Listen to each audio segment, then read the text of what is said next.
Bienvenidos al curso de análisis vectorial. Continuamos con el tema de integrales múltiples, de integración múltiple en el sentido de Riemann, 10º video. Entonces, estamos estudiando el teorema de cambios de variables, estamos viendo para el caso n igual 3 y vamos a estudiar un caso particular o vamos a mencionar simplemente un caso particular que es cuando tomamos coordenadas cilíndricas. Cuando nosotros estamos mirando una región en R3 que es difícil de integrar, y decidimos por la esférica, y decidimos por la naturaleza de la región introducir coordenadas esféricas, ¿cómo aplicamos nuestro teorema de cambio de variables? Bueno, en coordenadas esféricas, el cambio formal sería entonces introducir lo siguiente, ¿no?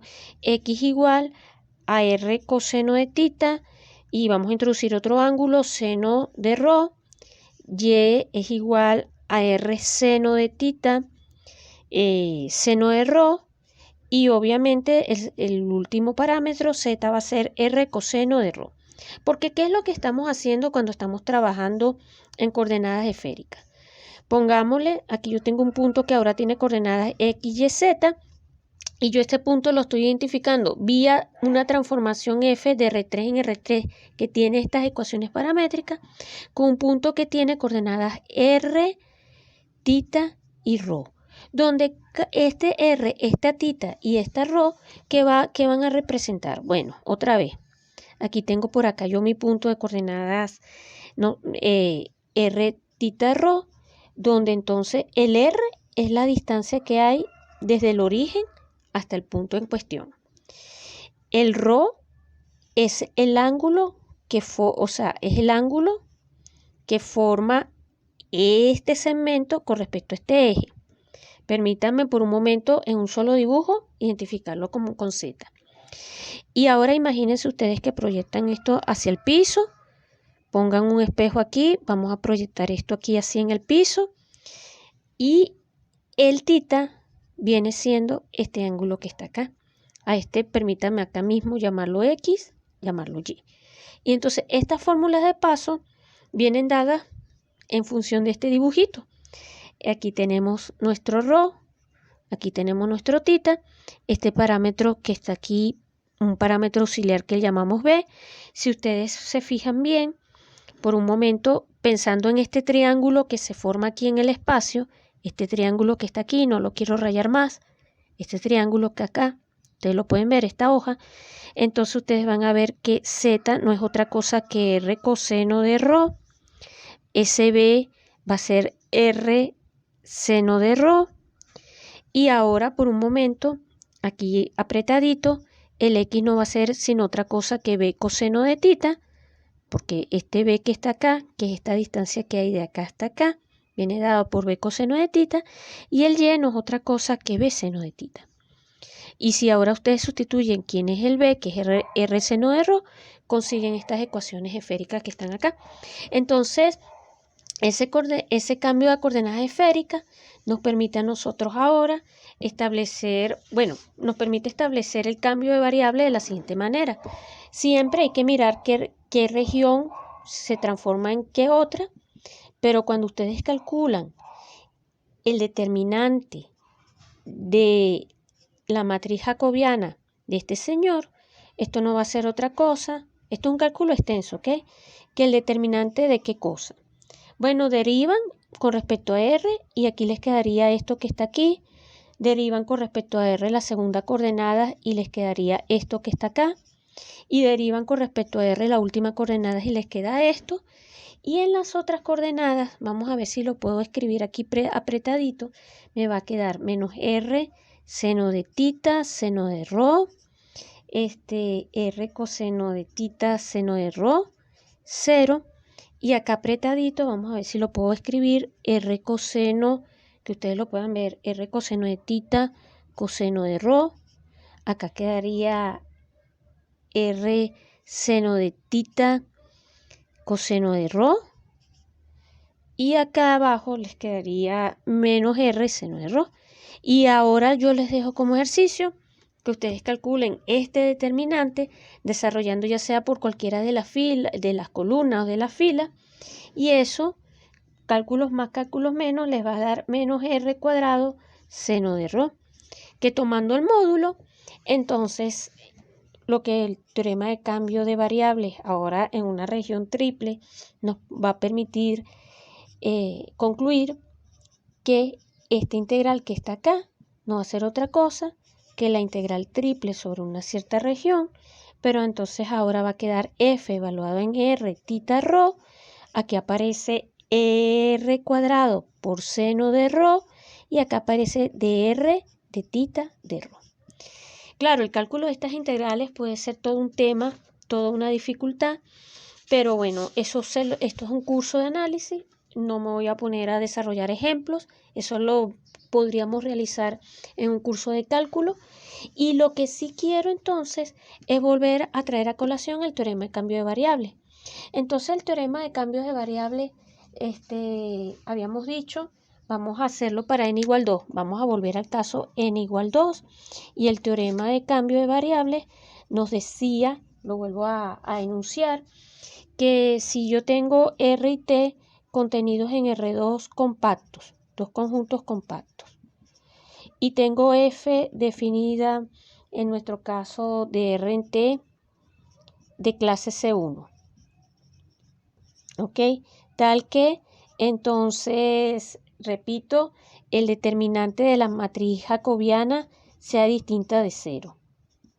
Acuérdense que, voy a enfocar mejor, disculpen, F está definida, permítanme, por acá tengo mi región R, por acá tengo mi región T, mi F varía así, este eje V, este eje XY, siempre hay que tener claro de dónde venimos y hacia dónde vamos.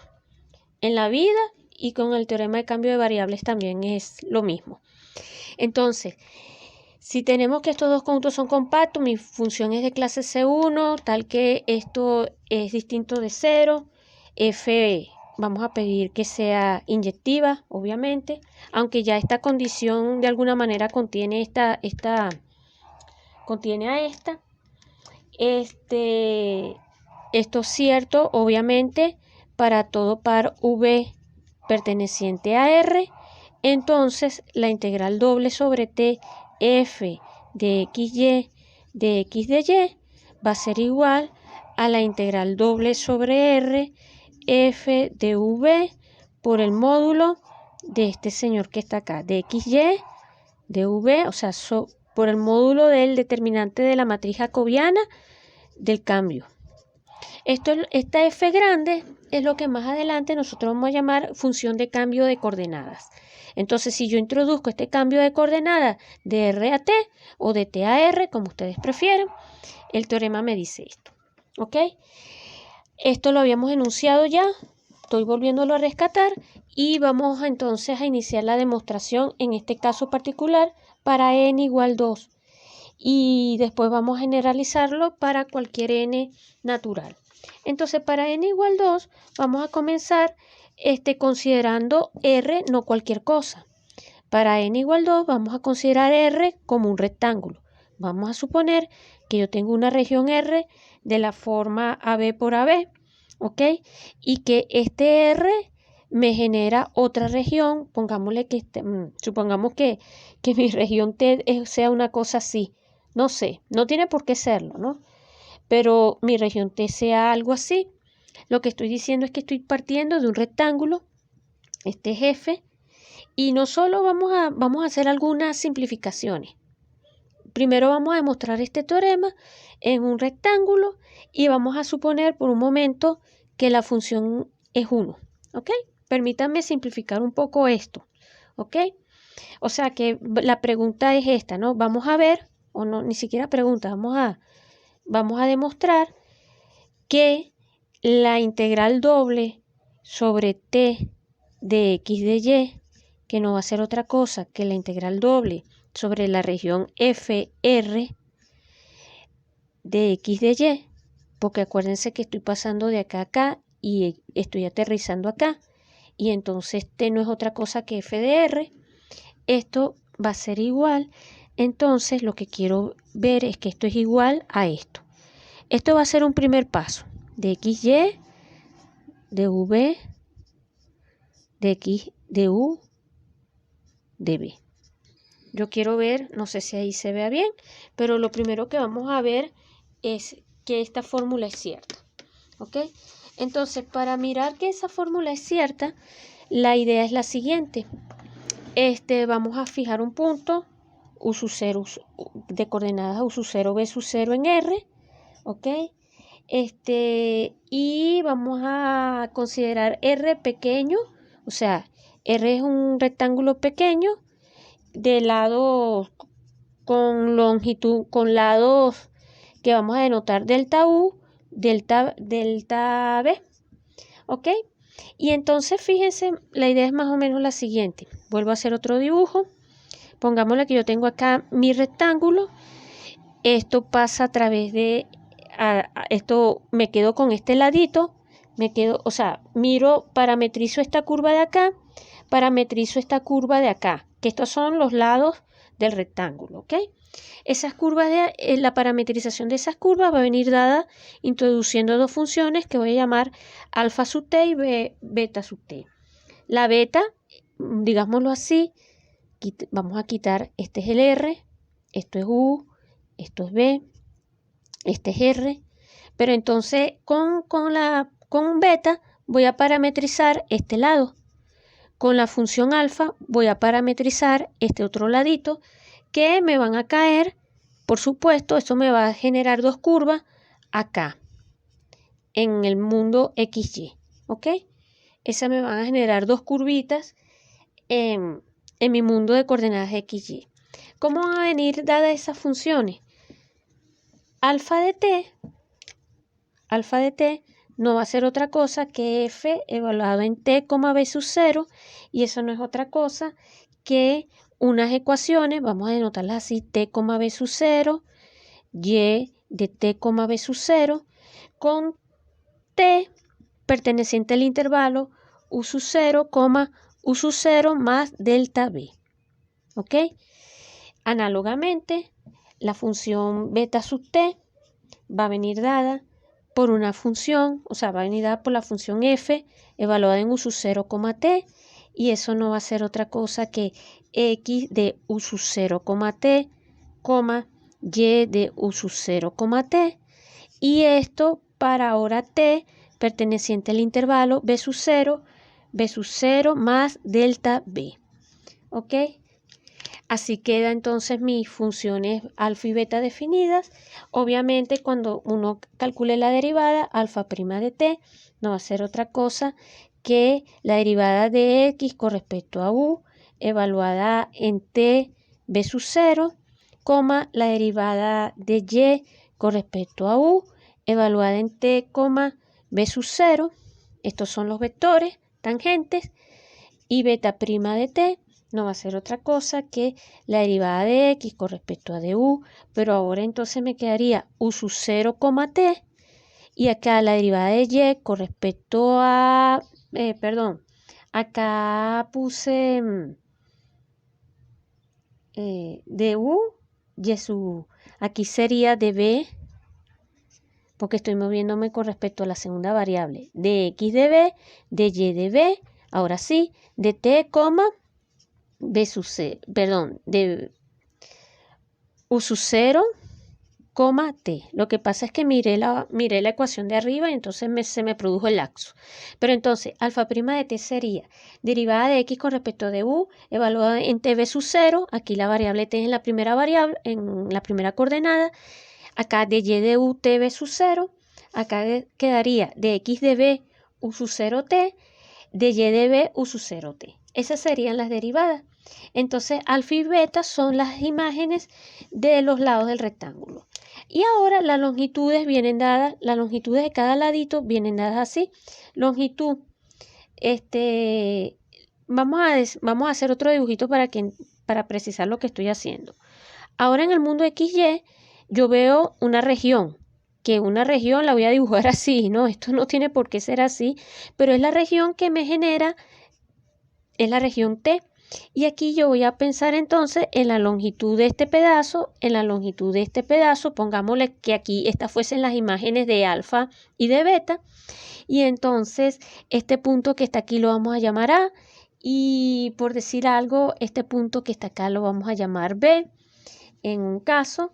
Y este punto que está acá lo vamos a llamar C. ¿Ok? Supónganse que este fuese la situación. Y entonces las longitudes, permítame escribirlo así, de A a B, no es otra cosa que la integral desde U sub 0 a U sub 0 más delta U, ¿de quién? De lambda prima de t, de t. Y esta longitud es aproximadamente módulo de lambda prima evaluado en U sub 0 por delta sub. Y esta aproximación la puedo hacer porque estoy suponiendo que el rectángulo es chiquitico.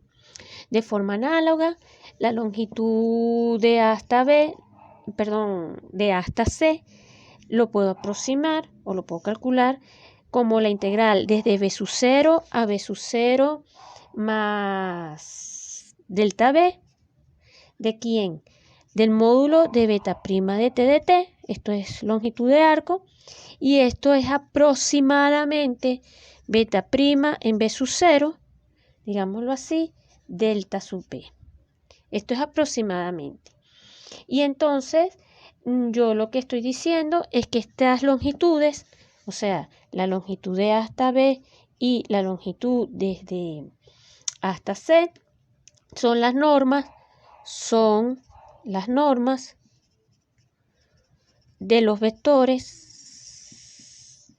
de coordenadas, vamos a llamarlo U grande, que no es otra cosa que derivada de X con respecto a de U en U sub 0, derivada de Y con respecto a de U en U sub 0 por delta de U, y el otro vector B, que no va a ser otra cosa que derivada de X con respecto a de B, ahora evaluada en B sub 0,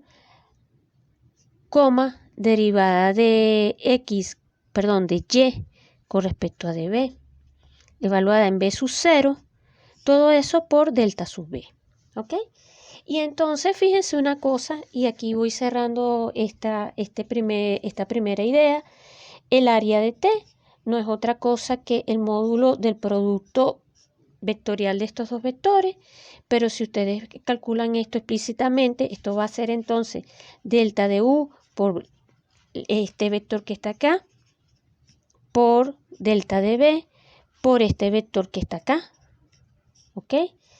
Y entonces esto no es otra cosa que delta de U, delta de B, por esto que está acá, lo escribo así, por estos dos vectores, alfa prima evaluado en U sub 0, beta prima en B sub 0. Y entonces, si ustedes ahora escriben esto con mucho más detalle, esto sería delta de U, delta de B, por el módulo del determinante de esta matriz, y aquí para simplificar la notación pongo IJK, y para no ponerlo, esto significa derivada de X con respecto a de U, derivada de X con respecto a de B, derivada de Y con respecto a de U, derivada de Y con respecto a de B, y aquí me quedaría 0, 0. Y cuando ustedes calculan esto que está aquí explícitamente, esto no va a ser otra cosa que delta U, delta B, permítanme escribirlo así, determinante más chiquito de XU, XB, Y sub U, Y sub B por el vector K. ¿Ok? Y esto formalmente, quitando todo esto no va a ser otra cosa que delta U, delta B por el determinante de este señor que está acá, XY de V. ¿Ok? Bueno, lo que estamos diciendo es que en el caso en que estamos trabajando para R igual U, para F igual 1, lo que estamos concluyendo es que esto, luego, vamos a ponerlo así, luego esto va a ser igual a esto que está acá, R, acá de XY de V. vamos a concluir eso.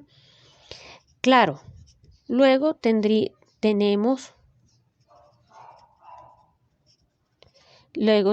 que lo anterior implica esto que está aquí abajo. ¿Y por qué esta identidad que está acá implica lo que está allá abajo? Porque fíjense que nosotros entonces ahora, nosotros podemos generalizar esto de la siguiente manera. Si R es un rectángulo grande o un rectángulo más grande, permítame así, grande, entre paréntesis, entonces lo que tenemos es que escoger S mayor que 0 y n perteneciente a los naturales, tal que satisfaga y n, vamos a decirle así, y n0 y n0 perteneciente a los naturales, tal que satisfaga esto. A R lo expreso como la unión de unos intervalos R sub i j para j variando desde 1 hasta n0 al cuadrado. Es decir, yo tengo un rectángulo grande, tiro una malla, hago una resolución sobre el rectángulo grande, tal que la diagonal de cada R sub i j sea más pequeño que 1 sobre n0 y ese n0 va a ser más pequeño, lo vamos a escoger de tal forma que n0 sea más pequeño que epsilon. Entonces, en este caso, nosotros vamos a tener que sobre cada R y J, hacemos el argumento que hicimos anteriormente, vamos a tener que estos valores que están acá, sobre cada R y sub J, estos valores son aproximadamente unos C sub i J, donde C sub i J es la constante, o sea, es el de X, Y, o sea, estos son unos ciertos valores C sub i J constantes, vamos a escribirlo así, porque el epsilon es pequeño, y entonces podemos concluir ahora como si tenemos, esto es una hipótesis importante, pero acuérdense que la frontera, aquí es donde entra lo de los conjuntos medibles de Jordan. Si tenemos que la frontera de cada f de R sub i j es de medida 0, aquí, y si tenemos esta hipótesis, cosa que va a ser cierta porque los rectángulos son Jordan medibles, nosotros entonces vamos a poder concluir que el área de FR no va a ser otra cosa que la suma sobre IJ variando desde 1 hasta n del área de los FR y J. No sé si ahí se vea bien, espero que sí. Esta suma, y entonces nosotros tenemos que el área de los F de R y J, nosotros dijimos que esto es el área de los T sub i J, pero estos habíamos dicho que eran aproximadamente, y acá vamos a poner esto así, A sub i, B sub J, y aquí entonces colocamos que esto es lo que estamos llamando, esto es lo que denoté como C sub i J. Pongo de X de Y, de V, o sea, pongo el determinante de la matriz jacobiana, y entonces lo que estoy concluyendo en este caso es que para un rectángulo grande, el área de FR no va a ser otra cosa que la suma de IJ, variando desde 1 hasta n, de delta de U sub I, delta de B sub J, y aquí me quedaría el jacobiano de la matriz de XY de V. Y con eso entonces hemos iniciado la demostración para un primer caso. Para el teorema, hemos obtenido el teorema de cambio de variables cuando f es idénticamente igual a 1.